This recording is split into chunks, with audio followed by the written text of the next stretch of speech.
ভাই চ্যালেঞ্জ ধরবেন আমার সাথে, আপনার সাথে চ্যালেঞ্জ। ইউএস এর top order batsman Aaron Jones আজকে যে ইনিংসটা খেলছে, এই ইনিংসটা খেলার ক্যাপাবিলিটি বাংলাদেশে কোনো ব্যাটসম্যানের নাই। আমি গ্যারান্টি দেখাতে পারি। তার আজকে পারফরমেন্সটা কানাডার সাথে কী ছিল জানেন?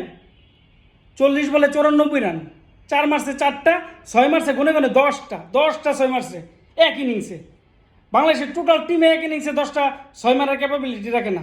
আর এই টোটাল ইনিংস বাদ দিলাম, বাংলাদেশ যে টুর্নামেন্টটা খেলবে, এই T20 ওয়ার্ল্ড কাপের টুর্নামেন্টে যতগুলো ম্যাচ পাবে, কোনো ম্যাচে সবগুলো ম্যাচ মিলা বাংলাদেশ এই 10টা 6 মারতে পারবে কিনা আমি সন্দিহান, আমি খুব করে সন্দিহান।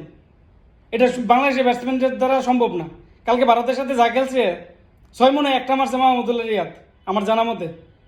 তো এই যদি ওই বাংলাদেশের ক্রিকেটের অবস্থা, আর বাচ্চা বাচ্চা ক্রিকেট টিমের যেই নবীন যেই সদস্যগুলো আসছে তারা এখন কি খেলে?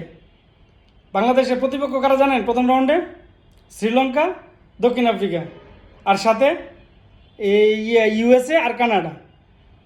আগে তো ভাবতাম যে ইউএসএ কানাডার সাথে বাংলাদেশ মামুলিভাবে জিততে যাবো গা, কিন্তু খেলাটা তো সহজ না ভাই, না এত সহজ না। খেলাটা খেলতে হবে খেলার মতো করে, কিন্তু এটা তো বাংলাদেশ কতটুক পারবে সেটা হলো বিষয়। কারণ প্রত্যেক দলেই টপ পারফর্মার আছে। যদি আমরা আজকে যদি কানাডার সাথে যে আমেরিকা যে ইনিংসটা খেলছে, যে অ্যারন জোন্সের কথা বললাম, তারপরে ওই যে ঘোষ, কী ঘোষ ছিল? অ্যান্ড্রেস ঘোষ। ঘোষ কত রান করছে জানেন? ঘোষ করছে 65 রান 46 বলে। তার ইনিংসে ছিল 7টা 4-এর সাথে 3টা 6, 3-4টা 6 মারার ক্যাপাবিলিটি নেই। তারপর কানাডার কিন্তু টপ অর্ডার স্কোরার ছিল, কারণ টোটাল রান কিন্তু 194 রান নিয়েছে কানাডা। যে কোনো দেশ 194 রান নিলে বাংলাদেশের ডিফেন্ড করার ক্যাপাবিলিটি রাখে না। আর কোনো দেশ যদি বাংলাদেশের সাথে প্রথম ব্যাট করে 194, 95, 200 আশেপাশে স্কোর করে, তাইলে বাংলাদেশ এই রান চেস করার ক্যাপাবিলিটি রাখে বলে আমার মনে হয় না। অন্তত বিগত কিছু ম্যাচের পারফরমেন্সের ভিত্তিতে আমি বলতে পারি এই কথাটা।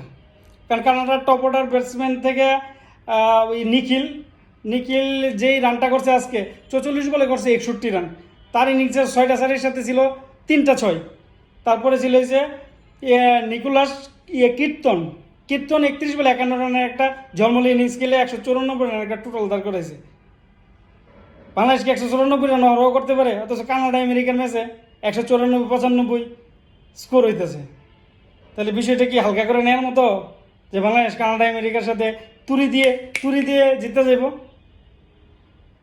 সম্ভব না। বাংলাদেশের উপরে অনেক হতাশ, নিরাশ, খারাপ লাগে।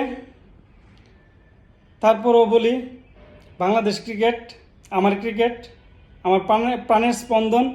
আমি চাই আমার দেশের ক্রিকেটাররা বিশ্ব মঞ্চে বুক চিতিয়ে খেলুক।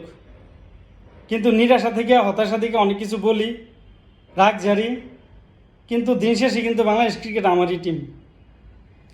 আমার টিমকে আমি ভালোবাসি। টিমের ক্রিকেটাররা যেন বড় ধরনের কোনো ইনজুরিতে না পড়ে সুন্দরভাবে টুর্নামেন্টটা শেষ করতে পারে, ভালো একটা অবস্থানে গিয়ে টুর্নামেন্টটা শেষ করতে পারে, এই প্রত্যাশা আমার খুব করে আছে। আমি চাই আমার টিম খুব ভালো করুক বিশ্বকাপে। বাংলাদেশ ক্রিকেটের জন্য শুভকামনা। এই বলে বিদায় নিচ্ছি। ভালো থাকবেন।